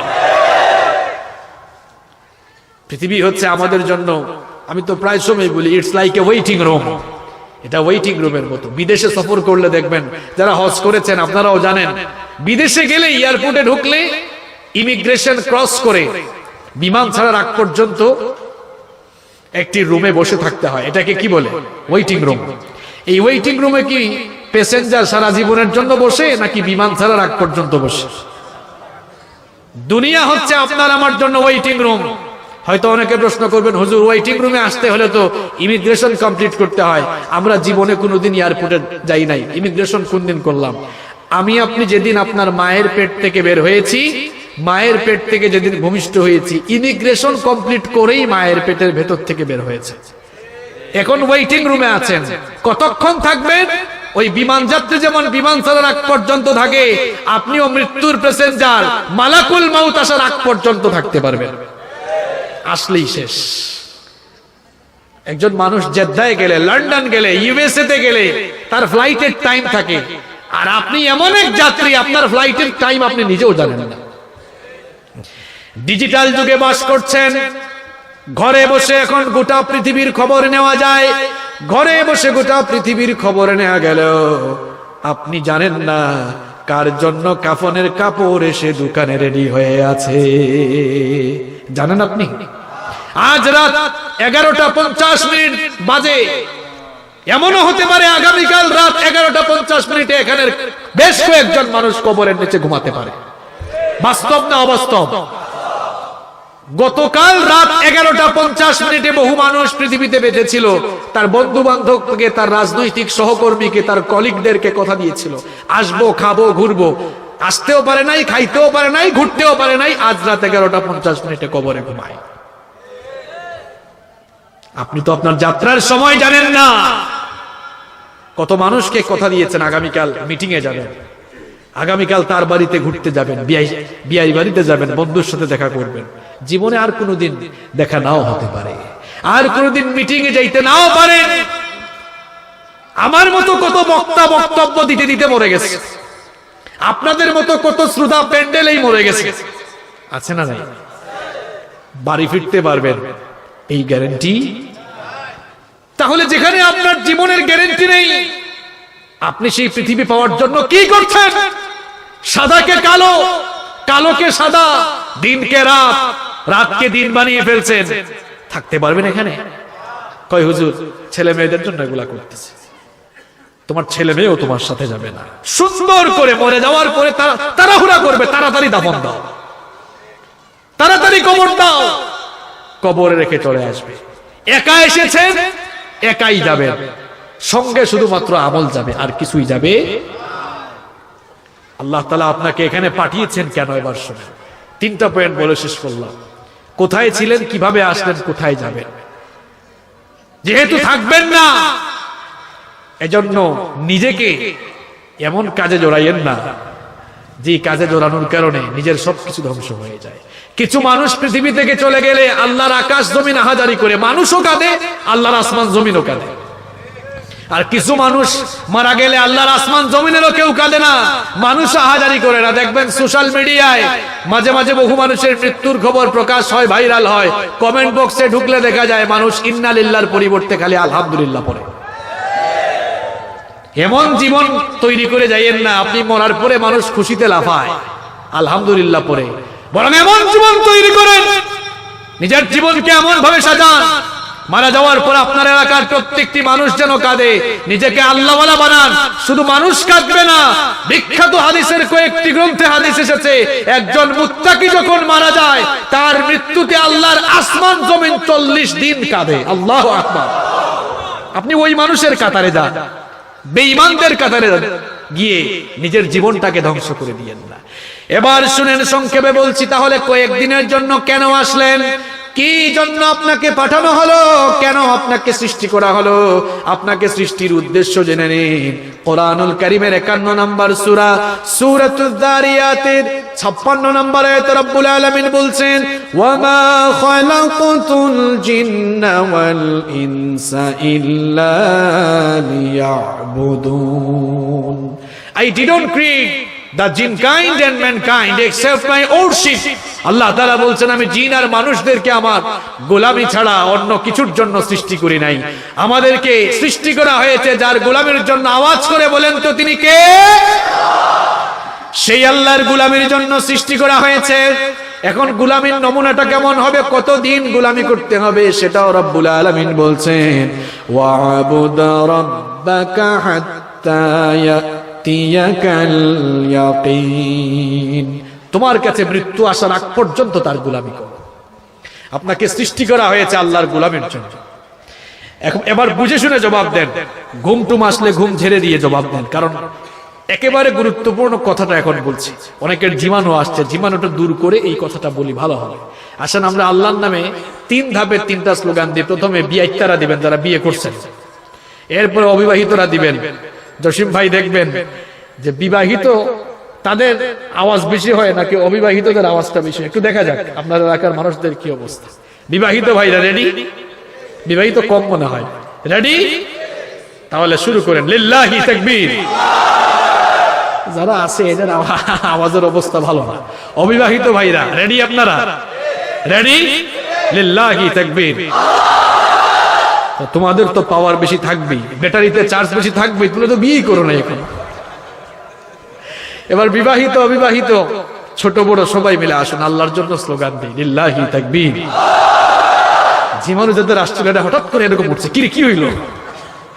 এখন সবার ব্রেইন ফ্রেশ আছে, তাই না? কথাগুলো এবার একেবারে ব্রেইনে যাবে ইনশাআল্লাহ। তাহলে আপনি আসলেন কেন? আল্লাহ তাআলা বলছেন গোলামের জন্য এসেছে। এবার আমার প্রশ্নের জবাব দেন তো, গোলাম মালিকের আইন মানে মালিকের কথা মতো চলে নাকি মালিক গোলামের কথা মতো চলে? এরা বুঝে নাই প্রশ্ন। গোলাম মালিকের কথা মতো চলে নাকি মালিক গোলামের কথা মতো চলে? গোলাম মালিকের কথা মতো। যেই গোলাম মালিকের কথা মতো চলে না, বুঝতে হবে সে মালিকের অবাধ্য গোলাম। সে মালিকের কি গোলাম? আমরা সবাই গোলাম কার? নামাজ পড়তে হবে, আজান হয়ে গেলে মসজিদে যাওয়া লাগবে, এই বিধানটা আদেশটা কার? আমি নামাজে গেলাম না, আমি আল্লাহর বাধ্যগত গোলাম না অবাধ্য গোলাম? এখন জবাব বের হয় না কেন? ঠাডা পড়ছো নাকি মুখে? ফজরের আজান হলো, আপনি ঘুমালেন, আপনি কি আল্লাহর বাধ্যগত গোলাম না অবাধ্য গোলাম? কথা বলার সময় জবান দিয়ে মিথ্যা বললেন, আর আল্লাহ বললেন মিথ্যা বলিস না, বাধ্যগত গোলাম না অবাধ্য গোলাম? কথা বলার সময় গীবত করলেন, পরনিন্দা করলেন, পরচর্চা করলেন, অথচ গীবত পরনিন্দা পরচর্চাকে হারাম করেছেন কে? আপনি সেই কাজটাই করলেন। আপনি কি ওই আল্লাহর বাধ্যগত গোলাম না অবাধ্য গোলাম? আল্লাহ তাআলা বললেন আমার আদেশ মেনে চলো, অন্যায় অপকর্মে জড়িও না। আপনি সুদ খেলেন, ঘুষ খেলেন, চাঁদাবাজি করলেন, টেন্ডারবাজি করলেন, অপরাজনীতি করলেন, আল্লাহর দ্বীনের বিরুদ্ধে অবস্থান নিলেন, মানুষের উপরে জুলুম করলেন, অযুত সাংবাদিকতা করলেন, ইসলামের বিরুদ্ধে নিজেকে দাঁড় করালেন, আবার অন্যদিকে নিজেকে টুপি লাগায়া পাঞ্জাবি পরে দাঁড়িয়ে রেখে নিজেকে ইমানদারের পরিচয় দিলেন, আর নিত্য নৈমিত্তিক ইমানের বিপরীত কাজ করলেন। এইভাবে করে মুখ দিয়ে ইমানের দাবি করে নিত্য নৈমিত্তিক ইমানের বিপরীত কাজ করা, এর নাম ইমানদারি নয়, এর নাম বেঈমানি, এর নাম মুনাফিকি। কোন জাতির ইমানদারি? আজান হয়ে গেল, নামাজে গেলেন না, নিজেকে আল্লাহর গোলাম নয়, আপনি নিজেকে শয়তানের গোলাম বানিয়েছেন। আপনি বলবেন হুজুর এত কঠিন করে বললেন কেন? কঠিন করে এই জন্য বলেছি, নামাজে না গেলে একজন বেশি খুশি হয়, সে কে? খুশিটা করলেন কাকে? আপনি রাত 1টা পর্যন্ত ওয়াজ শুনে গেলেন, ফজরের নামাজে ঘুমালেন, এ কেমন ওয়াজ শোনা আপনার? ওয়াজ মাহফিলে আপনি ভলান্টিয়ার হিসেবে দায়িত্ব পালন করলেন, ওয়াজ মাহফিলে আপনি প্রধান অতিথি থাকলেন, ওয়াজ মাহফিলে আপনি অতিথি থাকলেন, সভাপতি থাকলেন, ওয়াজ মাহফিলে স্বেচ্ছাসেবক থাকলেন, আপনি ফজরের নামাজ কাজা করলেন, এ কেমন ওয়াজ আপনি আয়োজন করলেন? আপনাদের উপরে ওয়াজ দিচ্ছে। ওয়াজ মাহফিলে রাত 1টা পর্যন্ত ওয়াজ শুনে গেলেন, ফজরের নামাজ কাজা করলেন, এ কেমন ওয়াজ শুনে গেলেন? সালাত ইজ দ্য কি অফ সাকসেস, সালাত ইজ দ্য কি অফ প্যারাডাইস। নামাজ হচ্ছে সফলতার চাবি, নামাজ হলো জান্নাতের চাবি। যে ঈমান আপনাকে মসজিদে নিতে পারে না, যে ঈমান আপনাকে সাজদা দেওয়াতে পারে না, আপনার এই দুর্বল ঈমান কি করে আপনাকে জান্নাতে নেবে? এই ঈমান তো আপনাকে সাজদা দেওয়াতে পারে না, এই ঈমান আপনাকে নামাজ পড়াতে পারে না, এটা কেমন ঈমান আপনার? আপনার ইসলামী আন্দোলন কোনো কিছুই কাজে লাগবে না নিজের নামাজ ঠিক না থাকলে। আগে নামাজ ঠিক করেন, কারণ আপনি এসেছেন কোন ওয়াই, কেন আপনাকে সৃষ্টি করা হয়েছে, হোয়াটস দ্য রিজন, কারণটা কি? আল্লাহ বলছেন তোমাকে গোলামির জন্য বানানো হয়েছে, তুমি যতদিন বাঁচবা গোলামি করবা কার? আরো আসতে বলেন, আমরা গোলাম কার? আমরা শুধু গোলাম নই, গোলামের ঘরের গোলাম আমরা, আমাদের 14 গোষ্ঠী আল্লাহর গোলাম, গোলাম জাত আমরা, ঠিক কি না? গোলামের নমুনা কেমন হবে? গোলামের নমুনা হবে গোলাম সব সময় মালিকের আনুগত্য করে চলবে। নিজেকে আল্লাহর গোলাম বানাতে হলে, সর্বশেষ কথা বলে আমি শেষ করছি, নিজেকে যদি সত্যিকার আল্লাহর গোলাম বানাতে চান, নিজেকে আল্লাহর কাছে বিক্রি করে ফেলতে হবে। কি করতে হবে? আর আল্লাহ সেই কথাই বলছেন সূরাতুত তাওবার মধ্যে, ইন্নাল্লাহা আশতারা মিনাল মুমিনিনা আনফুসাহুম ওয়া আমওয়ালাহুম বিআন্না লাহুমুল জান্নাহ। তোমার জান মাল তোমাকে আমার কাছে বিক্রি করো, বিনিময়ে তোমাকে টাকাও দিব না, পয়সাও দিব না, সম্পদ দিব না, ক্ষমতা দিব না, বিনিময়ে আমার বানানো জান্নাত আমি তোমাকে দান করব। নগদ টাকা দিয়ে পচা মাছ কে কে কিনবেন? হাত তোলেন। দেখছেন কেউ রাজি না। নগদ টাকা দিয়ে পচা তরকারি কে কে কিনবেন? কেউ রাজি না। আপনি নগদ টাকা দিয়ে পচা মাছ পচা তরকারি কিনতে চান না। আল্লাহ তার নগদ জান্নাত দিয়ে আপনার পচা জীবন কিনবেন, পচা মাল কিনবেন। আল্লাহর কি ঠেকা পড়ছে? আপনারা বলবেন হুজুর পচা জীবন কোনটা? পচা জীবন সেইটা যেই জীবন আল্লাহ আর রাসূলের কোনো কাজে লাগে না। কেন আজান হলে আপনি মসজিদে যেতে পারেন না? কেন নামাজে যেতে পারেন না? আপনি এক লোক দাঁত ব্রাশ করে না, কয় আমার মুখ পরিষ্কার। যৌক্তিক না অযৌক্তিক কথা? দাঁত ব্রাশ না করে মুখ পরিষ্কার যেমন বলা অযৌক্তিক, 5 ওয়াক্ত আজান হলে নামাজ ছেড়ে দিয়ে নিজেকে ইমানদার দাবি করাও সম্পূর্ণ অযৌক্তিক। আমার কথা নয়, বলেছেন মুহাম্মদ সাল্লাল্লাহু। তিনি কি বলছেন দেখেন, বাইনাল আবদি ওয়াল কুফরি তারকুস সালাহ। আল্লাহর বান্দা আর কাফেরের মধ্যে পার্থক্যই হলো নামাজ ছেড়ে দেওয়া। আল্লাহর গোলাম নামাজ ছাড়তে পারে না, কারণ নামাজ হচ্ছে মুমিনের একটি সিম্বল, মুমিনের প্রতীক। সে নামাজ ছাড়বে না। আমার যুবক আর তরুণ ভাইরা, আমার স্কুল কলেজ ইউনিভার্সিটিতে পড়ুয়া আমার প্রিয় ছোট ভাইরা, কেন তোমরা আজান হলে নামাজে আসো? তোমার পড়াশোনা তোমার ক্যারিয়ার ঠিক থাকবে, তুমি নামাজে আসো। আমার যুবক ভাইরা নামাজে আসেন। আমার ব্যবসায়ী ভাইরা আজান হয়ে গেলেই শাটারটা টান দেন। আল্লাহর কসম করে বলছি, আপনার কাজ ফেলে যদি মসজিদে যেতে পারেন, আল্লাহর কসম আপনার ব্যবসায় বরকত নেমে আসবে। পারবেন তো ইনশাআল্লাহ? এই শপিং কমপ্লেক্সের প্রত্যেকটি দোকানে, এই বাজারের প্রত্যেকটি দোকানে যেমন প্রোডাক্ট থাকে, পণ্য থাকে, পাশাপাশি একটা জায়নামাজ থাকবে তো? থাকবে তো ইনশাআল্লাহ? নামাজ ছেড়ে দিয়েন না, নামাজ ছেড়ে দিয়েন না। এই নামাজগুলো যাবে সাথে। আপনার এই দোকানপাট, এই শপিং কমপ্লেক্স কিছু সাথে যাবে না। আমার স্কুল কলেজ ইউনিভার্সিটিতে পড়ুয়া ছোট ভাইরা, তোমরা নামাজ ছেড়ে দিও না। আজান হয়ে গেলে তোমরা আগে যাইও। যুবক ভাইরা মসজিদে আগে চলে যাইয়েন, সামনের কাতারগুলো আপনারা দখল করেন। এখন মুরব্বী বাবারা রাগ করেন না যে হুজুর আমাদের এলাকায় এসে সামনের কাতার থেকে আমাদেরকে ঠেলায় একদম বাদ দিয়ে গেল। আমার বাবারা, আপনারা মরার আগে যদি এই দৃশ্য দেখে যান যে আপনাদের ছেলেগুলো আপনাদের সামনের কাতারে দাঁড়িয়ে নামাজ পড়ছে, এটা আপনাদের জন্য সুখের বিষয় না দুঃখের বিষয়? এই দৃশ্যটা আপনারা চান কি চান না? আমার যুবক ভাইরা, এই বয়সে ইবাদতের দাম বেশি। আবু দাউদের হাদিস, আল্লাহর নবী বলেছেন, একজন বুড়া মানুষের ইবাদতে আল্লাহ যত খুশি হন, একজন যুবকের ইবাদতে আল্লাহ তার চাইতে আরো বেশি খুশি হন। সুবহানাল্লাহ। এই বয়সটাকে আল্লাহর দ্বীনের পথে দিয়ে দাও, আল্লাহর জন্য ওয়াকফ করে দাও। বুখারী, মুসলিম, তিরমিজি বিখ্যাত হাদিসের 3টি গ্রন্থে এই হাদিস এসেছে। আল্লাহর নবী বলেছেন, যারা যৌবনকাল আল্লাহর পথে ওয়াকফ করে দিয়েছে, আল্লাহর পথে উৎসর্গ করে দিয়েছে, আল্লাহ তাআলা কিয়ামতের দিন তাদেরকে তার আরশের ছায়ার নিচে ডেকে ডেকে আদর করে জায়গা দিবেন। সুবহানাল্লাহ। আমার যুবক ভাইরা নামাজ পড়বেন তো? শুধু নামাজ পড়লেই আল্লাহর গোলাম হওয়া যায়?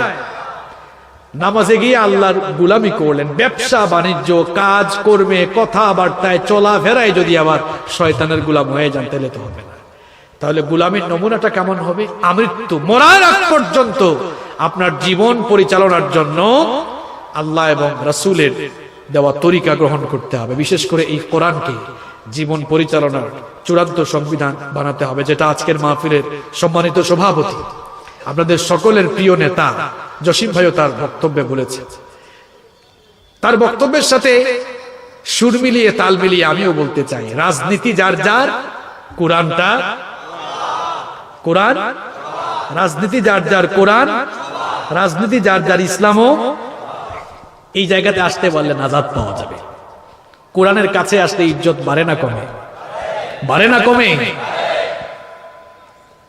এই কোরআন যেই ফেরেশতা নিয়ে আসলেন, ওই ফেরেশতার দাম কম না বেশি? শয়তানের মুরিদ হয়ে শয়তানের গোলাম হয়ে যাইয়েন না।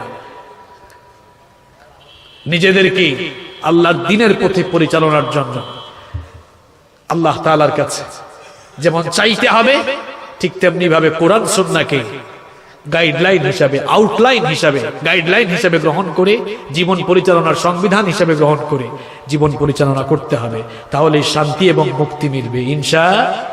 আমি এই বিষয় নিয়ে আজকে এজন্যই কথা বললাম, কারণ ব্যবসায়ী ভাইদের উদ্যোগে এই জায়গায় এবছর আজকে প্রথম মাহফিল হয়েছে। এই জন্য জীবনটা কি এটা বোঝানোর প্রয়োজন আমি অনুভব করলাম, বলে গেলাম। আমি বিশ্বাস করি প্রত্যেক বছর এই ময়দানে মাহফিল চলমান থাকবে ইনশাআল্লাহ।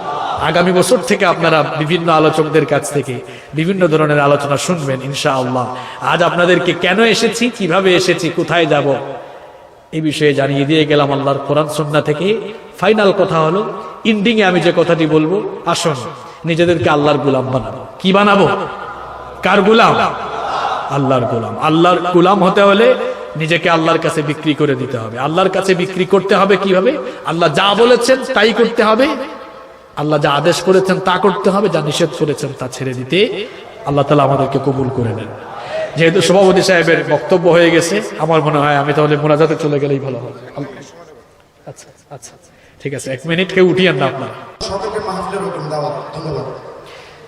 সম্মানিত ভাইয়েরা বসেন, মোনাজাতটা করে যান। এতক্ষণ আলোচনা শুনেছেন, এমনও হইতে পারে এটা আপনার জীবনের শেষ মোনাজাত।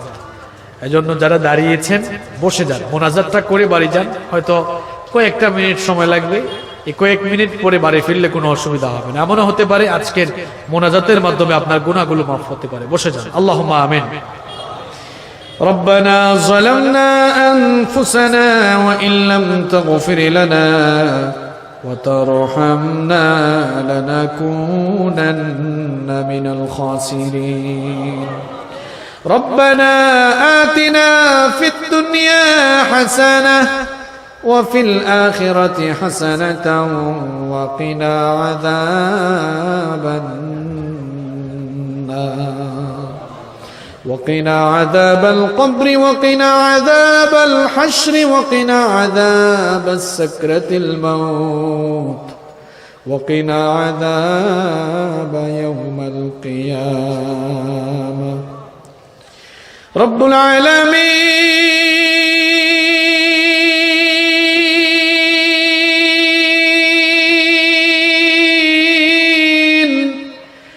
গভীর রাত পর্যন্ত তোমার কোরআন পাগল বান্দারা নীরবে বসে বসে তোমার কিতাব থেকে আলোচনা শুনেছেন।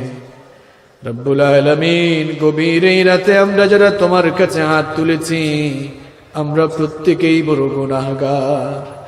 গুনাহ করতে করতে, পাপ করতে করতে নিজেদের জীবনটাকে আমরা একেবারে নিঃশেষ করে ফেলেছি। রব্বুল আলামিন, আমাদের গুনার দিকে তুমি যদি তাকাও, আমাদের মতো গুনাহগারদেরকে তোমার ক্ষমাও করতে মন চাইবে না। রব্বুল আলামিন, হতে পারি আমরা গুনাহগার, কিন্তু আমরা তো জানি তোমার নাম হলো গফফার। তুমি তো বলেছো লা তাকনাতু মির রাহমাতিল্লাহ। গুনাহগার হয়ে গেলেও আমার গোলামেরা, তোরা আমার রহমত থেকে নিরাশ হয়ে যাইস না। রব্বুল আলামিন, সেই জন্য তোমার রহমতের আশা করে জীবনের সমস্ত গুনাহগুলোকে সামনে নিয়ে এতিমের মতো, গোলামের মতো মাথা নত করে, ভিক্ষুকের মতো দুখানা হাত তোমার কাছে তুলে দিয়েছি। ওগো আল্লাহ, গুনাহ করতে করতে নিজেদের নফসকে আমরা কলুষিত করে দিয়েছি। পাপের সাগরে ভাসতে ভাসতে জীবনটাকে বরবাদ করে দিয়েছি। রব্বুল আলামিন, ইয়া আরহামার রাহিমিন মাবুদ, গুনার এই বোঝা মাথায় নিয়ে আমরা অন্ধকার কবরে গিয়ে শাস্তি পেতে চাই না। রব্বুল আলামিন, জানি না কে যে কখন আমরা অন্ধকার কবরে চলে যাই, আর কোনদিন তোমার দরবারে ফরিয়াদ করতে পারবো কিনা, হাত তুলতে পারবো কিনাও সেটাও জানা নাই। এমনও তো হতে পারে আজকের এই মোনাজাত আমাদের কারো কারো জন্য জীবনের শেষ মোনাজাত হয়ে যেতে পারে। কোনদিন হয়তো আর হাত তোলার সুযোগ নাও পেতে পারি। ওগো আল্লাহ, ওগো আমাদের রব, গুনার এই কঠিন বোঝা নিয়ে আমরা কবরে গিয়ে জাহান্নামের আগুনে পুড়তে চাই না। রব্বুল আলামিন, তুমি আমাদেরকে মাটি দিয়ে সৃষ্টি করেছো, মাটির তৈরি শরীর নিয়ে আগুনের তৈরি জাহান্নামে আমরা পুড়তে পারবো না। ওগো আল্লাহ, কি করে জাহান্নামের আগুন আমরা সইব? 1-2 বছর নয়, একটানা 3000 বছর উত্তাপ দিয়ে তুমি জাহান্নামের আগুন রেডি করেছো। ওগো আল্লাহ, ওই জাহান্নামের আগুন আমরা সহ্য করতে পারবো না, জাহান্নামের আগুনে আমরা পুড়তে পারবো না। রব্বুল আলামিন জীবনের সমস্ত গুনাহগুলো সামনে নিয়ে তোমার কাছে ভিক্ষুকের মতো হাত তুলেছি। আল্লাহ, তুমি আমাদের দিকে দয়ার নজরে তাকাও। রব্বুল আলামিন আমাদের দিকে তোমার মায়ার নজরে তাকাও। রব্বুল আলামিন দেখো, তোমার দরজার ভিখারিগুলো তোমার কাছে হাত পেতেছে। রব্বুল আলামিন, আমরা তোমার দরজার ভিখারি।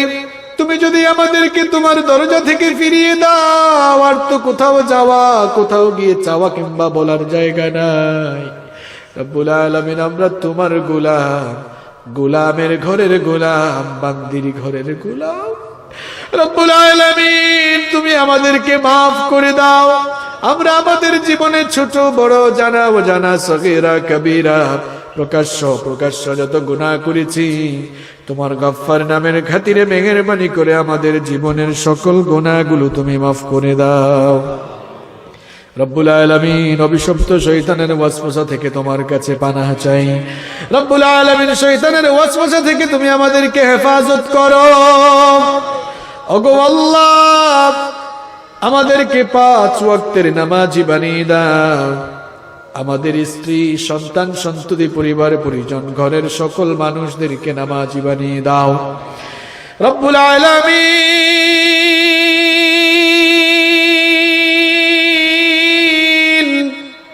আমাদের কলিজার টুকরা মা বাবাকে মাফ করে দাও।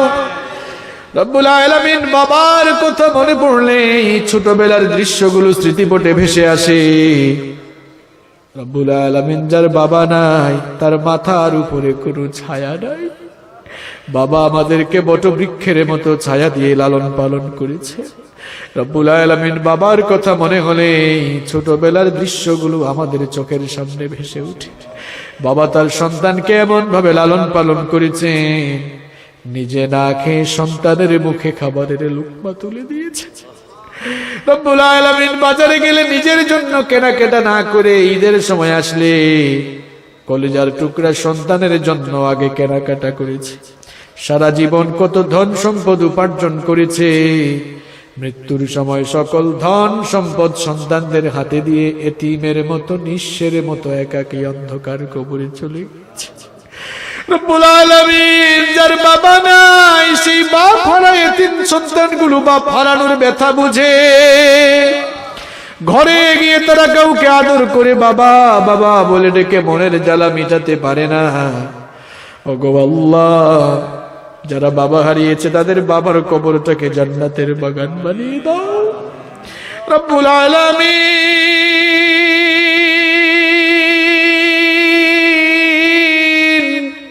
আমাদের জনম দুঃখিনী মা, একটি অক্ষর মাত্র মা, কিন্তু মনে হয় যেন গোটা দুনিয়ার সকল মধু তুমি এই নামে ঢেলে দিয়েছ। কত মধু মাখা, কত জাদু মাখা এই নাম। রব্বুল আলামিন, আমরা তো আমাদের মায়ের ঋণ কোনো কিছু দিয়ে শোধ করতে পারবো না। এমনকি আমরা যদি আমাদের শরীরের চামড়া দিয়েও মায়ের জন্য স্যান্ডেলের ফিতা বানাই, তারপরেও ছোট্টবেলায় মায়ের বুকের দুধ চুষে চুষে খেয়ে আমরা যে বড় হয়েছি, 1 ফোঁটা দুধের হক আদায় করা সম্ভব হবে না। রব্বুল আলামিন, আমরা তো পুরুষ মানুষ, গর্ভধারণের যন্ত্রণা উপলব্ধি করতে পারি না। ওগো আল্লাহ, আমাদেরকে জন্ম দিতে গিয়ে আমাদের মা কি যে নিদারুণ কষ্ট, নিদারুণ যন্ত্রণা সহ্য করেছেন, তুমি আরশের মালিক আল্লাহ। আর আমাদের মা ছাড়া সেটা কেউ জানে না। রব্বুল আলামিন, মা যখন আমাদেরকে গর্ভধারণ করেছেন, গভীর রাতে মা যে কত কষ্ট সহ্য করেছে। রাতের বেলা দুনিয়ার মানুষগুলো আরাম করে ঘুমায়, কিন্তু গর্ভবতী মা ঘুমাতে পারে না। সন্তান যখন মায়ের পেটের ভেতরে হাত পা দিয়ে গুতাগুতি করে নড়াচড়া করে, মায়ের তখন কলিজা ছেঁড়া, কষ্ট যন্ত্রণা ব্যথা শুরু হয়ে যায়। মা তখন আরামের ঘুমটা ভেঙে দিয়ে একা একা নীরবে চোখের পানি ছড়ায়। রব্বুল আলামিন, এভাবে যে কত রাত মা চোখের পানি ঝরিয়েছে, মায়ের চোখের পানির সাক্ষী তুমি ছাড়া আর কেউ নাই। রব্বুল আলামিন, শুধু রাতের বেলা নয়, দিনের বেলাও আমাদের মা কি যে যন্ত্রণা সইলে আমাদেরকে পেটে নিয়ে ঘরের কাজগুলো তিনি সম্পন্ন করলেন, ঘরের সকল মানুষকে খাওয়ালেন। এরপরে যখন সবার শেষে ক্ষুধা পেটে খাবার খেতে বসলেন, ঠিক সেই সময় সন্তান পেটের ভেতরে নড়াচড়া শুরু করলো, মায়ের বমি বমি ভাব সৃষ্টি হয়ে গেল। ক্ষুধা পেটে মা খাবারের প্লেটটা রেখে দিয়ে নিজের বেডরুমে গিয়ে বালিশ চেপে চেপে কান্না করেছে। রব্বুল আলামিন, এইভাবে যে কত শত দিন আর কত শত রাত ব্যথা বেদনা সইতে না পেরে মায়ের চক্ষু থেকে পানি ঝরেছে, সেটা তুমি ছাড়া আর কেউ জানে না গো আল্লাহ। এখানেই শেষ নয়, আমাদেরকে জন্ম দিতে গিয়ে আমাদের মায়ের কত কষ্ট হলো। বর্তমান চিকিৎসা বিজ্ঞানীরা বলছেন একজন মানুষ সর্বোচ্চ 20 থেকে 25 ইউনিট পর্যন্ত ব্যথা সইতে পারে, কিন্তু আমাদেরকে জন্ম দিতে গিয়ে, আমাদেরকে প্রসব করতে গিয়ে আমাদের কলিজার টুকরা মায়ের 20 আর 25 নয়, 50 থেকে 55 ইউনিটের মারাত্মক ব্যথা সহ্য করেছে। রব্বুল আলামিন, এত ব্যথা একজন মানুষ কিভাবে সইতে পারে সেটা আমাদের গর্ভধারিণী মা আর তুমি আরশের মালিক আল্লাহ ছাড়া কেউ জানে না। দুনিয়াতে আসার পর আমাদের মা আমাদেরকে লালন পালন করতে গিয়ে কত কষ্ট করেছে। বেশি রাত করে বাড়ি ফিরলে মা ছাড়া কেউ বাসায় অপেক্ষা করে না। রব্বুল আলামিন, যার মা নাই বাড়িতে তার জন্য অপেক্ষা করারও মানুষ না। যার মা নাই ঘরে গিয়ে সেই লোকটা মা মা বলে ডেকে তার মনের জ্বালা মিটাতে পারে না। রব্বুল আলামিন,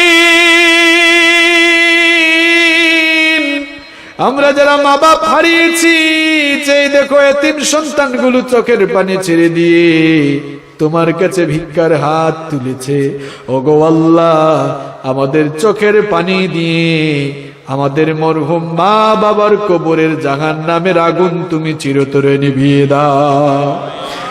রব্বুল আলামিন, আমাদের যাদের মা বাবা বেঁচে আছেন নেক হায়াত বাড়িয়ে দাও। যতদিন তারা বেঁচে থাকবেন তাদের খেদমত করার তৌফিক দাও। আল্লাহুম্মা গফির লি ওয়া লিওয়ালিদাইয়া ওয়া কুর রাব্বিরহামহুমা। আমার ভাইরা পড়েন আমার সাথে, রাব্বিরহামহুমা কামা রাব্বায়ানি সগীরা। রাব্বিরহামহুমা কামা রাব্বায়ানি সগীরা। রব্বুল আলামিন, আমাদের অত্যন্ত প্রিয় সালাউদ্দিন ভাইয়ের আম্মা মারা গিয়েছে। রব্বুল আলামিন, আমাদের সালাউদ্দিন ভাইয়ের মাকে তুমি মাফ করে দাও। রব্বুল আলামিন, তোমার বান্দির ভুল ত্রুটিগুলো মাফ করে দিয়ে তার কবরটাকে তুমি জান্নাতুল ফেরদাউস বানিয়ে দাও। রব্বুল আলামিন, আমাদের মধ্যে যারা অসুস্থ রয়েছেন তাদেরকে শিফা দান করে দাও। রব্বুল আলামিন, সালাউদ্দিন ভাইয়ের বাবা অসুস্থ, দোয়া চেয়েছেন, শিফা দান করে দাও। আমাদের মধ্যে যারা অসুস্থ দোয়া চেয়েছেন সকলকে তুমি শিফা দান করে দাও। রব্বুল আলামিন, আমাদের প্রবাসী ভাই বোনদেরকে তুমি হেফাজত করো। রব্বুল আলামিন, ব্যবসায়ী ভাইরা আজকের এই মাহফিল করেছেন, মাহফিল কবুল করো।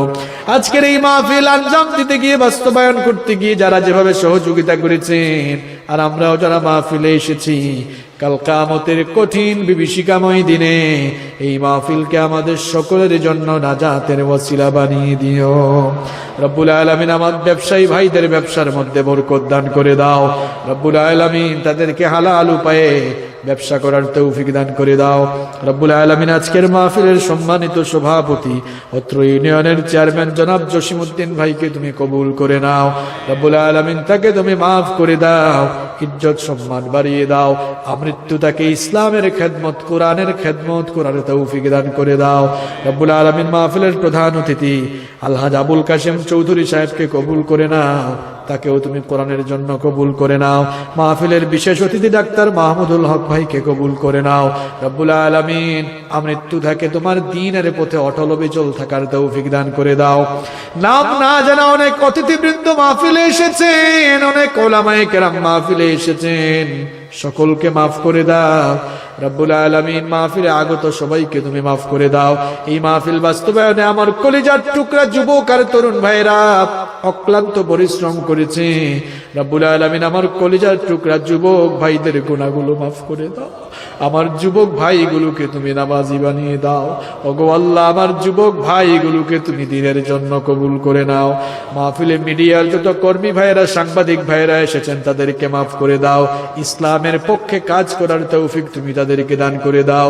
আমার দেশের পুলিশ, র্যাব, বিজিবি, সেনাবাহিনী, বিমান বাহিনী, নৌবাহিনী, গোয়েন্দা সংস্থা, ডিবি সহ প্রশাসনিক স্তরে, প্রশাসনিক সেক্টরে যে সকল ভাইরা দায়িত্ব পালন করেন রব্বুল আলামিন তাদের সকলকে তুমি কোরআনের জন্য, ইসলামের জন্য কবুল করে নাও রব্বুল আলামিন। তামাম দুনিয়ার মজলুম মুসলমানদের তুমি সাহায্যকারী হয়ে যাও রব্বুল আলামিন। আমাদের সকলকে তোমার খাঁটি গোলাম বানিয়ে দাও। আমৃত্যু তোমার দ্বীনের পথে পরিচালিত হওয়ার তৌফিক দান করে দাও। বিফদলি সুবহান রাব্বিকা রাব্বিল ইজ্জাতি আম্মা ইয়াসিফুন ওয়া সালামুন আলাল মুরসালিন ওয়ালহামদুলিল্লাহি রাব্বিল আলামিন। ওয়া জাআল আখিরা কালামিনা ইনদাল মাউতি লা ইলাহা ইল্লাল্লাহ মুহাম্মাদুর রাসূলুল্লাহ। আসসালামু আলাইকুম।